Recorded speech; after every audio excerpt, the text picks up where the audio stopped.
The rain hammered against the metal roof of William's garage workshop, like 1,000 desperate fingers seeking shelter. He wiped the grease from his hands, satisfied with the plasma converter he'd just repaired for the third time that week.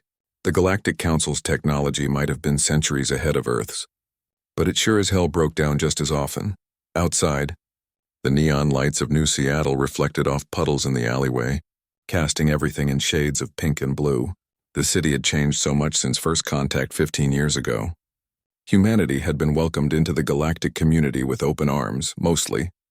Now aliens of every species imaginable walked the streets alongside humans, creating a vibrant chaos that William had grown to appreciate. He was locking up for the night when he heard it, a soft, desperate sound that made him pause. Someone was crying. William turned to find a figure huddled beneath the broken awning of the abandoned shop next door. At first he thought it was just the rain playing tricks on his eyes, but then she moved, and he saw her clearly. She was a Lupari, one of the wolf-like species from the Andromeda sector. Her fur, which should have been silvery white and lustrous, was matted and dirty. Her ears, pointed and expressive, lay flat against her skull. She wore rags that might have once been a proper tunic, and her amber eyes were hollow with hunger. "Ma'am," William called out. "Are you all right?" The Lupari girl flinched, clearly expecting aggression. Her lips pulled back slightly, revealing sharp canines. Not a threat, William realized, but fear. She couldn't have been more than 20 in human years. "I'm fine," she whispered, her translator device crackling with a weak battery.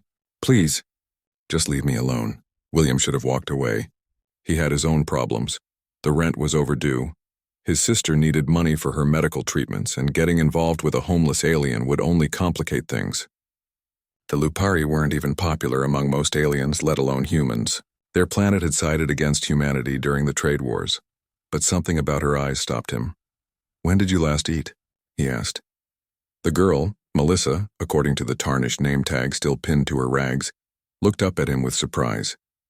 Three days ago, she admitted. The shelter on 5th Street closed. They said they couldn't afford to feed non-citizens anymore. William's jaw tightened. He'd heard about that. Budget cuts, they'd called it. Bureaucratic efficiency. He looked at the small container of food in his hand.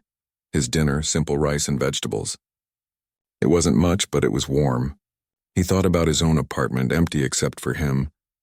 He thought about his mother, who had always told him that humanity's greatest strength wasn't their technology or their weapons, but their capacity for compassion. "Can I?" Melissa's voice was barely audible over the rain. "Can I eat with you?" The question hung in the air between them. William could see the shame in her eyes, the way she seemed to shrink into herself as she asked. Around them, other pedestrians hurried past, some human, some alien.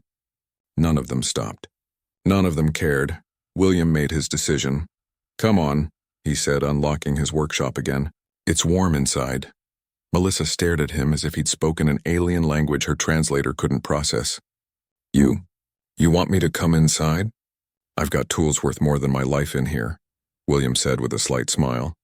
"If I can trust them to stay put, I can trust you.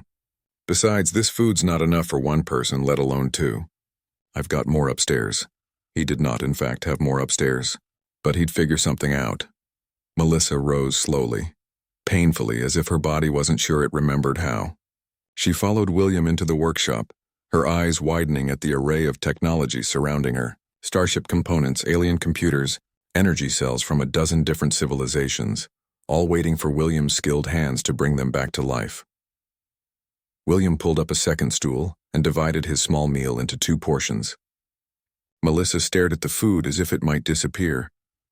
"Before first contact," William said, settling onto his own stool, "humanity spent a lot of time looking up at the stars, wondering if we were alone. We dreamed about meeting other species, about joining some great cosmic community."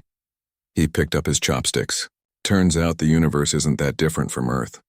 There's still poverty, still prejudice, still people who fall through the cracks." Melissa picked up her portion with trembling hands. "Why are you helping me?" "My people. We fought against yours." "You didn't," William corrected gently. "Your government did. There's a difference." He took a bite of his food. "Besides, my mother used to say that the measure of humanity isn't how we treat the powerful or the popular. It's how we treat those who have nothing to offer us in return."